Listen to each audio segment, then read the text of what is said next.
बिस्मिल्लाहिर्रहमानिर्रहीम। चन्ना मेरेया किस्त नंबर 26। तहरीर कोमल राइट्स। अरीज अब पहले से काफ़ी बेहतर हो गई थी।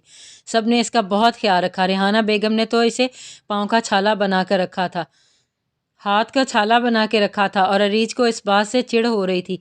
एक तो इसे सूप पीना पड़ता, दूसरा वो अब बिस्तर से बहुत तंग आ गई थी। इसलिए सबके मना करने के बावजूद वो अपनी करती। इस वक्त भी वो सब की बातों को फरामोश किए हाल में हादी लोगों के साथ साथ जोड़े बैठी थी। और आगा जान ने आज सब बड़ों को अपने कमरे में बुलाया था। बहन, मुझे तो ये तूफ़ान के आने की पहले की खामोशी लग रही है। अब तू ही देख, हमें पंगा किए कितने दिन गुजर गए और अब तक एक बार भी हमारे पापा जी की अदालत में पेशी नहीं हुई। पहले तो पंगा होते ही सज़ा भी मिल जाती थी, इस बार तो पंगा भी हो गया। पापा जी गुंडागर्दी करते हुए देख भी लिया, फिर भी अभी तक हमें अदालत में ना बुलाया गया। हो ना हो बहन, ज़रूर कोई बड़ा पंगा है। सफ़ा ने मरवा की तरफ देखकर अपना रोना रोया। बहन, अब ज़्यादा सोचना, जो हुआ ना सब तेरी वजह से हुआ। मैं कह भी रही थी सफ़ा कंट्रोल, मगर नहीं, सफ़ा मैडम में तो ना जाने कौन सा भूत सवार हो जाता है। बंदा कुछ तो ख्याल कर लेता है, ऐसे बीच रोड पे मारपीट करने से। मरवा ने जल के जवाब दिया। सफ़ा बेचारी मुंह बना के रह गई। ओहो, तुम दोनों अपनी लड़ाई तो बंद करो। मैं तो ये सोच सोच के परेशान हो रही हूँ, आखिर अब इन सब के दिल में चल क्या रहा है। पिछली बार जब ऐसे दरवाजे बंद करके बैठे गए तो मेरा नसीब इस बंदर के साथ फोड़ दिया था। अब तो पता नहीं ये सब क्या करने वाले हैं। अरीज ने इन दोनों की लड़ाई से तंग आकर अपना गम सुनाया। मुझे तो लगता है पानी खतरे के निशान से ऊपर जा चुका है। कुछ तो बड़ा होने वाला है और इन सब के दिमाग में कुछ तो चल रहा है। मरवा ने अपनी जगह से खड़े होते हुए कहा था, चलो फिर देर किस बात की है, चल के बड़ों से ही पूछ लेते हैं। हादी भी अपनी जगह छोड़ के खड़ा हुआ। वो सब आगा जान के सामने बैठे इनके बोलने का इंतज़ार कर रहे थे। क्या बात है बाबा साईं, सब ठीक तो है? सिकंदर साहब ने कमरे में खामोशी छाई गहरी खामोशी को तोड़ते हुए पूछा। मैं चाहता हूँ कि अब हम बच्चों की रुखसती कर दें। आगा जान ने सब की तरफ देखकर अपना फैसला सुनाया। बाबा जान, मैं भी यही सोच रहा हूँ था। जमाल साहब ने भी अपने दिल की बात रखी। एक मिनट बाबा जान, मैं आज अपने भाइयों से कुछ बात करना चाहता हूँ। सिकंदर साहब ने आगा जान की तरफ देखकर इजाज़त चाही और आगा जान से पहले ही बात कर चुके थे, लेकिन फिर भी इन्होंने इजाज़त लेना ज़रूरी समझा। आगा जान ने गर्दन हाँ में हिला के इजाज़त दे दी। जहांगीर में घूमा फिरा के बात नहीं करूँगा। जहाँ सब बच्चों का हो रहा है वहाँ हम चाहते हैं कि हम अरुष को अपनी बेटी बना लें। हम इसका हाथ अपने बेटे जरजान के लिए चाहते हैं। सिकंदर साहब ने बात करके सब की तरफ देखा। भाई, आपने तो मेरे मुंह की बात छीन ली। मैं भी अपनी अरुष के लिए जरजान को ही सोच रही थी। रेहाना बेगम तो खुशी से झमक उठी थी। अगर आप सब कर ही रहे हैं तो मैं भी चाहत हूँ कि सफ़ा और मरवा को अपने दोनों बच्चों की दुल्हन बनाऊँ। मैं अब अपनी किसी बच्ची को खुद से दूर नहीं जाने दूंगा। आगा जान ने दाऊद साहब की तरफ देखकर अपनी बात रखी। अगर किसी को कोई एतराज़ है तो बता दे। उन्होंने एक बार फिर सबसे पूछा। नहीं बाबा साईं, जैसा आप चाहें, कबीर साहब ने इन्हें देखते हुए कहा। और दामाद साहब, आप क्या कहेंगे इस बारे में? आगा जान ने अब दाऊद साहब को लगे हाथों लिया। मुझे क्या कह रहे हैं, मना सकते हैं तो मना ले जाके। आप ही पे गई है मेरी औलाद, कहाँ मानती है, जल्दी ढीठ कहीं की। दाऊद साहब ने जल के आगा जान को जवाब दिया। जब कमरे में सबका कहका गूंजा। चलो फिर करो तैयारी, जुमे को सबका वलीमा और साथ बाकी बच्चों का निकाह होगा। बीजान ने सब की तरफ देख कर कहा। लेकिन बीजान, इतने कम वक्त में तैयारी कैसे होगी? आसिया बेगम को तो टेंशन ही लग गई थी। बहू हो जाएगी, सब फिक्र ना करो। आखिर मुस्तफ़ा खान की पोतियों की शादी है, कोई कमी नहीं रहनी चाहिए। आगा जान ने आसिया बेगम की तरफ देखकर कहा। जी आगा जान, वो बस इतना ही बोली। फिर कुछ देर इधर उधर की बातें करने के बाद सब उठ के बाहर की तरफ चल दिए थे। वो सब अभी जाने का सोच ही रहे थे। सब सामने से सबको हाल में आता देखकर वो सब वहीं रुक गए। अरे क्या बात है भाई, आज इतनी खामोशी, वो भी तुम सब के होते हुए? खैरियत तो है? दाऊद साहब ने इन सब की गहरी खामोशी नोट करके तंज किया। पापा जी, शुक्र है आपको ये तो याद आया कि आपकी कोई 3 अदद औलादें भी हैं यहाँ। लेकिन ज़रा जो आपको ये ख्याल आया हो कि इनका हाल ही पूछ लें जाके। दाऊद साहब को देखते ही सफ़ा ने अपना रोना रोया।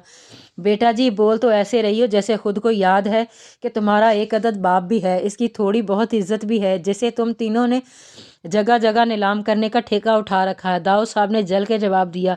ओ ना हो पापा जी, आपका एक ही बाप होता है, हमें कौन सा सुरखाब के पर लगे हैं जो हमारे पास दो होंगे। वैसे भी एक आप ही काफ़ी हैं हम पर जुल्म करने के लिए। आप जैसा दूसरा मेरी बर्दाश्त से बाहर होगा। सफ़ा की ज़बान एक बार फिर फिसली। देख रही हो सलमा बेगम, अपनी औलाद की ज़बान कैसे चलती है, ज़रा जो इन्हें लिहाज हो अपने बाप का। दाऊद साहब ने सलमा बेगम की तरफ देखकर शिकवा किया, जो बेचारी बस अपनी बेटियों को घूर ही सका करती थी। क्या इतनी शरीफ बेटियां जो मिली थी। पापा जी, सिस्टर्स ठीक ही तो कह रही हैं, आप भी हर वक्त हाथ ढो के हमारे पीछे ही पड़े रहते हैं। अयान ने फ़ौरन बहनों की साइड ली थी। बेटा जी, आप तो चुप ही रहे, आए बड़े बहनों के चमचे। दाऊ साहब को अपने बेटे से इसी बात की उम्मीद थी। आगा जान अपनी हंसी जब्त करने के चक्कर में सुरख हो रहे थे। उफ उफ यार, चुप करो तुम लोग, हम क्या करने जा रहे थे, पहले वो कर लें, अरीज ने हल्की आवाज़ में कहा, और सफ़ा को अयान को घूर के इनका ध्यान वापस इस बात की तरफ करवाया जो वो अपनी बहस में भूल गई थी। अच्छा छोड़ो सब, अरीज बचे आप इधर आओ मेरे पास, और सफ़ा मरवा बचे आप भी आओ। आगा जान को आखिर दाऊद साहब की हालत पर रहम तरस आ ही गया था, इसीलिए शरीर लहजे में इन सब की तरफ देख कर बोले। और आगा जान के इस बदले अंदाज पे अरीज तो अशश कर उठी थी। इन तीनों ने पहले एक दूसरे की तरफ देखा, फिर जाके आगा जान के साथ अपनी अपनी जगह संभाल ली।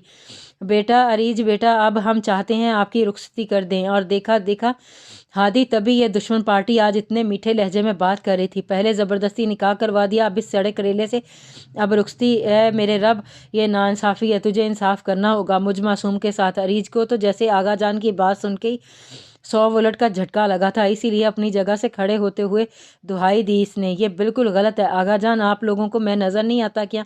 इतना हैंडसम बंदा घर का कवारा बैठा है और आप सबको इस छिपकली की पड़ी है। हादी कहाँ पीछे रहने वाला था, फ़ौरन मैदान में आया। तुम बंदर कहीं के चुप नहीं कर सकते। कुछ देर के लिए अरीज ने इसे घूर के देखते हुए कहा, क्यों क्यों मैं क्यों चुप करूं, मेरा भी हक है, मैं ये नाइंसाफ़ी नहीं होने दूंगा। आहा यार, रेहाना बेगम, ये गलत है। हादी जो अपनी दुहाई दे रहा था, रेहाना बेगम की एक ही जूती पर इसकी चलती ज़बान बंद हुई थी। तुम दोनों से पूछा नहीं जा रहा, बताया जा रहा है। अब चुप करके जाओ, अरीज को इसके कमरे में छोड़ो आराम करने के लिए। रेहाना बेगम ने दोनों को घूर के कहा, यार बसंती, ये गलत है, ऐसा जुल्म नहीं करो हम मासूमों पे, इतना जुल्म ना करो। खुदा आपका जालिम देखकर आसमान भी रो पड़ा है। अरीज ने फुल ड्रामा अंदाज में सबका ध्यान बाहर की तरफ करवाया, जहां हल्की हल्की बारिश हो रही थी। बस बस, अब एक और लफ्ज़ नहीं, जाओ यहाँ से, रेहाना बेगम ने थोड़ा सख्ती से कहा। जब वो दोनों मुंह बना के वहाँ से चले गए, आगा जान ने मुस्कुरा के ना में सर हिलाया और फिर सफ़ा मरवा की तरफ हुए। बेटा, हमने तुम दोनों के लिए लड़के पसंद किए हैं, हमें उम्मीद है आज तो आप लोग हमें बता ही दो, ये सब हाथ धो के हमारी शादी के पीछे ही क्यों पड़े हैं? क्यों, हमें समझ जाना चाहिए था पापा जी, इतनी आसानी से हमें कहाँ बख्शने वाले थे। मैं ना कहती थी बहन, ये खामोशी किसी तूफान के आने से पहले की है। आगा जान की बात पूरी होने से पहले ही सफ़ा ने अपनी टांग अड़ाई। दाऊद साहब ने तंजिया मुस्कुराहट आगा जान की तरफ पास की, और जानते थे इनकी औलाद इतनी आसानी से नहीं मानने वाली।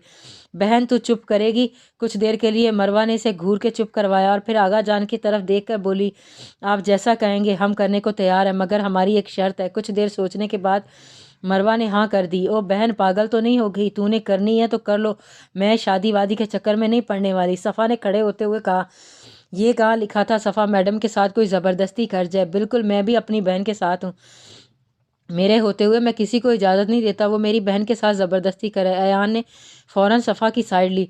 ओए जी, ओए मेरा प्यारा सा भाई, दिल खुश कर दिया। सफ़ा ने इसको दूर से बुलाए लेते हुए कहा, चुप कर, तू बड़ा आया बहन का कुछ लगता। और तुम दोनों, अब अगर तुम दोनों की आवाज़ भी निकली तो यहीं जूती से मारूंगी। सलमा बेगम ने दोनों को घूरते हुए देखते हुए कहा, बदल गई यहाँ आके तो हमारी मामा भी बदल गई। बहन चलें इससे पहले कि ये हमारे साथ ज़बरदस्ती करें। सफ़ा ने सलमा बेगम को देखते हुए ऊंची आवाज़ में मरवा को कहा। आगा जान बेचारे तो बस बैठ के तमाशा देख रहे थे। बहन बैठ जा आराम से, मुझे बात करने दे। मरवा ने इसका हाथ पकड़ के बिठाते हुए कहा। आगा जान की तरफ देखा, जो चेहरे पर मासूमियत सजा के ऐसे बैठे थे जैसे यहाँ जो भी हो रहा है इसके बारे में कुछ जानते ही नहीं। नाना जान, हम आपकी बात मानने को तैयार हैं, मगर हमारी शर्त है, मरवा ने आगा जान की तरफ देखकर कहा। सफ़ा बेचारी बस मुंह बना के रह गई। बेटा आप बोलें, आपकी शर्त क्या है? आगा जान ने दाऊद साहब की तरफ तंजिया मुस्कुराहट पास करते हुए पूछा। हम अभी सिर्फ निकाह करेंगे, रुखसती नहीं होगी। मरवा ने दाऊद साहब की तरफ देखकर अपनी बात रखी। हमें मंजूर है। दाऊद साहब इनकार करने के लिए अभी लब खोलने ही लगे थे जब आगाजान ने हाँ कर दी। सफ़ा ने घूर के मरवा को देखा, वो वहाँ से वॉकआउट कर गई थी। अयान और मरवा भी इसके पीछे ही भागे। शादी की तैयारियां अरूज पर थी, हर किसी को अपनी अपनी पड़ी थी। शादी में सिर्फ 3 दिन बाकी थे, इसलिए आज सब ने अपनी शॉपिंग को आखिरी टच देना था।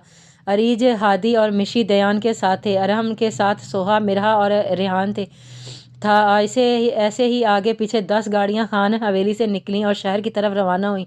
कुछ ही देर में वो एक बड़े मॉल में थे। चलो बच्चों, जिसने जो लेना है जल्दी ले लो, रेहाना बेगम ने सब की तरफ देखकर कहा और ख़ुद एक तरफ कपड़ों की शॉप की तरफ चल दी। वो सब भी इसी तरफ आए क्योंकि काफ़ी बड़ी शॉप थी। ब्राइडल ड्रेस वहाँ मौजूद थे। कुछ देर देखने के बाद एक पिंक बाबी फ्रॉक अरीज को बहुत पसंद है। इसने दयान की तरफ देखा जो इसी के लिए लहंगा पसंद कर रहा था। हस्बैंड जी, सुने ना, अरीज ने बहुत शरीर लहजे में से बुलाया और बेचारा तो गश खा के गिरता गिरता बचा। जी मुझे बुला रही हो? इसने अपनी तरफ उंगली करते हुए कहा। अपने पीछे देखा, कहीं कोई और तो नहीं खड़ा?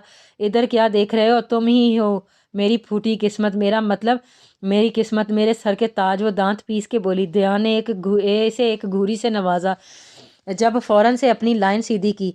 ज़्यादा मक्खन न लगाओ, तुम पे सूट नहीं करता। ऐसे ही बोल दो, क्या काम है? दयान ने जलकर कहा। इसे कम से कम अपनी आफत से बीवियों वाले कामों की उम्मीद नहीं थी। हाय मैं सदके जाऊं, अपने आप पे मेरा शौहर कितना समझदार है। अब समझ तो गए ही हो तो ज़रा इसकी पेमेंट कर दो। वो फ्रॉक सेलमैन को देते हुए दयान ने बोली। वाह रे दयान, क्या बीवी मिली है, सदके भी अपने ही जाती है। तेरी तो गई भैंस पानी में। इसने अरीज को घूरते हुए सोचा तो इसी तरह की फ्रॉक्स सबके लिए ले रही थी। ऐसा कहाँ लिखा था वो कुछ ले और दूसरों को भूल जाए। अच्छा खासा बिल पे करवा के वो वहाँ से निकली और इसने सबके लिए कुछ ना कुछ लिया था। बाकी सब भी अपनी अपनी शॉपिंग कर चुके थे, इसलिए अब वापसी की तैयारी करते हुए बाहर की तरफ बढ़ रहे थे कि एकदम मॉल में शोर सा उठा। 5-6 गनमैन नकाबपोश चेहरे से को कवर किए अंदर दाखिल हुए। लोग इन्हें देखकर इधर उधर भाग रहे थे। गोली चलने की आवाज़ पर अपनी अपनी जगह पर रुक गए। Stop it. मैंने एक में से एक जो शायद इनका लीडर था, हवाई फायर चलाते हुए चला के बोला। हर कोई अपनी अपनी जगह पर रुक गया था। ए लड़की, चलो हमारे साथ। इनमें से एक ने अरूश को तरफ देखकर कहा। क्यों जाएगी तुम्हारे साथ? अरीज ने से घूरते उल्टा इसी से सवाल किया। तुम चुप नहीं रह सकती? कुछ देर में करता हूँ बात। दयान ने दांत पीस के बोला। मैं क्यों चुप रहूँ? ये मेरी बहन को लेने आए हैं और तुम चाहते हो कि मैं सुनती रहूं? और वो भी इसी के अंदाज में बोली। तुम दोनों हमारी सुनोगी? भाई तुम चुप रहो कुछ देर, पहले मैं इनसे बात कर लूं। और तुम्हें मसला क्या है? मैं बात कर रही हूँ ना। अरीज ने आदमी को बीच में चुप करवा के दयान को कहा। देखो पहले भाई, आपको कहा ना, पहले मुझे इनसे बात करने दे। क्या बताऊं मैं आपको, ये बंदा मुझे 1 मिनट भी सुकून का सांस नहीं लेने देता। चाहे तो मेरे मासूम भाई से पूछ लें। इसने हादी को घसीटा।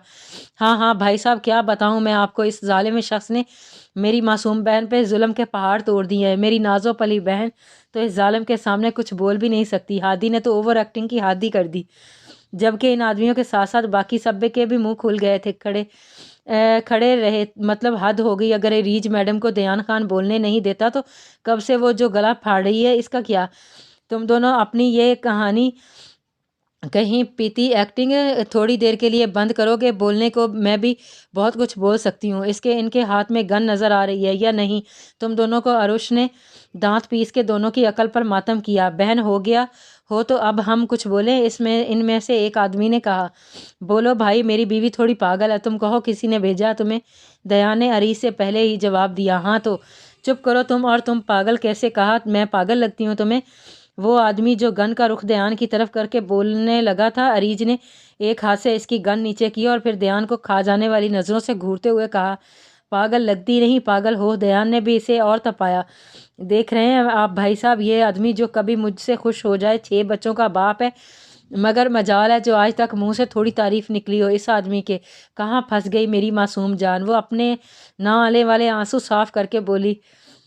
छी, दयान समेत सबके मुंह से निकला था। शौक जो इतना बड़ा लगा था सुन के। हाँ भाई साहब, मेरे छः मेरे मासूम बच्चे भी अपने अब्बा का जुल्म देखकर डर जाते हैं। मुझ पे गए हैं ना। हाँ बेचारे। वो अपने दुपट्टे का एक कोना मुंह में डाल के शर्माने की नाकाम कोशिश करते हुए बोली। ध्यान बेचारा तो 6 पे ही अटका हुआ था। आप सच में 6 बच्चों की अम्मा हो? इनमें से एक ने हैरत से पूछा। नहीं लगती नहीं हूँ ना, कहा मैं। और कहाँ ये मेरे अब्बा जी की उम्र का आदमी। क्या बताऊँ भाई, ज़िंदगी रोल गई है। जो मुझ मासूम की अरीज एक बार फिर से शुरू हुई। आपको ये कहीं से भी मासूम लगती है? मेरा हौसला है जो आज तक साथ हूँ।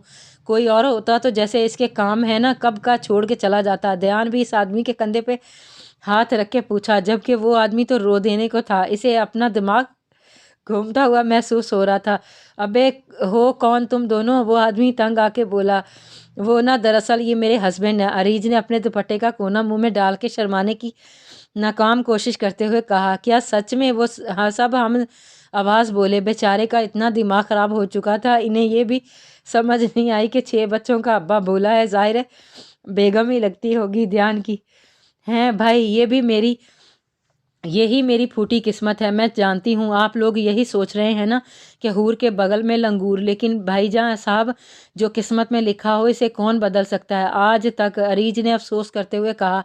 दयान बेचारा मुंह खोल के देखता रह गया। वो सच में इस लड़की से कभी नहीं जीत सकता था। इससे पहले कोई कुछ कहता, अरहम के गार्ड्स ने इन्हें पीछे से आके हाथ पकड़ लिया। दयान और अरीज एक दूसरे की तरफ देखकर मुस्कुरा दिए थे। कैसी लगी एक्टिंग हस्बैंड जी? अरीज ने इसके कान के पास झुककर कहा। बेगम आपका यहाँ कोई काम नहीं, आपको तो फिल्मों में होना चाहिए था। वैसे ये 6 बच्चे कब हुए हमारे? दयान ने इसे घूरते हुए एंड वाली बात पूछी। हाँ हाँ, इसकी बात पर अरीज का कहका बुलंद हुआ। कुछ देर में वो सब खाना खा के घर की तरफ रवाना हुए। जारी है।